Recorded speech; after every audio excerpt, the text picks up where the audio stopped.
اکثر لوگ دو بڑی پریشانیوں میں مبتلا ہوتے ہیں، ایک گھر میں بے سکونی اور دوسری بات رزق میں بے برکتی۔ اگر آپ دیکھیں گے تو اکثر لوگوں کی یہی پریشانی ہے کہ گھر میں سکون نہیں ہے، رزق میں برکت نہیں ہے، مالی پریشانی ہے۔ تو ان دونوں چیزوں کے لیے انشاءاللہ میں آپ کو آج ایک آپ صلی اللہ علیہ وسلم کی بتائی ہوئی دعا بتاؤں گا۔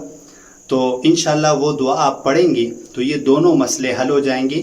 گھر میں بے سکونی ہو، پریشانی ہو تو اس کے لیے یہ انتہائی مجرب عمل ہے، اور اگر رزق میں بے برکتی ہو تو اس کے لیے بھی انتہائی مجرب دعا ہے۔ اگر آپ اس دعا کو اہتمام کے ساتھ پڑھیں گے تو اللہ تعالیٰ کی ذات سے امید ہے کہ اللہ تعالیٰ آپ کی پریشانیوں کو ختم کر دیں گے۔ وہ دعا کون سی ہے؟ تو حدیث میں آتا ہے کہ ایک دعا آپ صلی اللہ علیہ وسلم کثرت سے پڑھا کرتے تھے، اور دعا کے الفاظ یہ ہیں: اللہم اغفر لی ذنبی ووسع لی فی داری وبارک لی فی رزقی۔ 3 جملے ہیں۔ پہلے جملے میں آپ صلی اللہ علیہ وسلم نے فرمایا اللہم اغفر لی ذنبی، اے اللہ میرے گناہ کو معاف فرما دے۔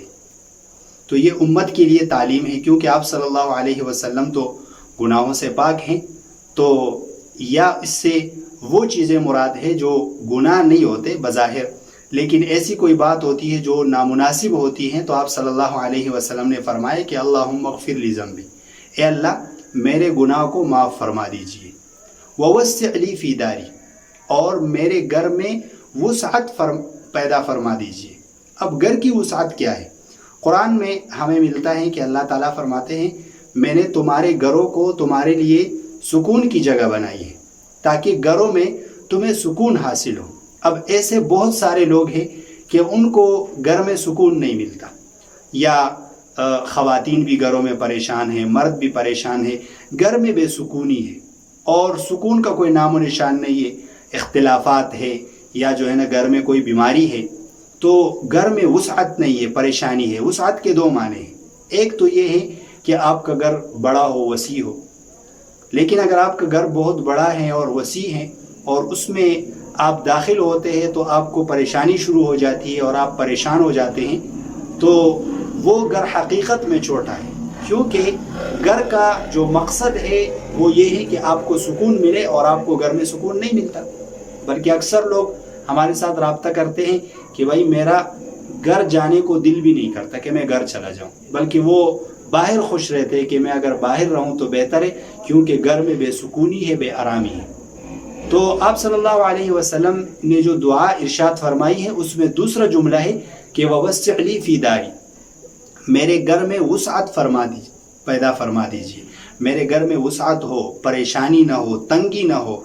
تو اگر یہ تنگی مال کی وجہ سے ہے تو بھی یہ ختم ہو جائے گی، اور اگر یہ اولاد کی وجہ سے، بیوی کی وجہ سے، شوہر کی وجہ سے، یا کسی اور وجہ سے ہے تو یہ جو تنگی ہے یہ ختم ہو جائے گی۔ اور تیسرا جملہ وبارک لی فی رزقی، میری رزق میں برکت عطا فرما۔ آپ صلی اللہ علیہ وسلم نے یہ دعا نہیں کی کہ میرے رزق کو بہت زیادہ کر دیجیے، بلکہ یہ دعا کی ہے کہ میرے رزق میں برکت عطا فرما۔ برکت یہ ہوتی ہے کہ آپ کی کمائی اگر تھوڑی سی بھی ہو تو وہ آپ کی ضروریات کے لیے کافی ہو جائے، اور اگر بے برکتی ہو تو بہت سارے پیسے آپ کمائیں گے لیکن وہ آپ کی ضروریات کے لیے کافی نہیں ہوں گے۔ تو یہ دعا ہے، اور بعض روایات میں آتا ہے کہ آپ صلی اللہ علیہ وسلم اس دعا کو وضو کے دوران کثرت سے پڑھا کرتے تھے۔ تو آپ بھی اس دعا کو اپنے معمولات میں شامل کریں، اس دعا کو پڑھا کریں۔ انتہائی آسان دعا ہے، اللہم اغفر لی ذنبی ووسع لی فی داری وبارک لی فی رزقی۔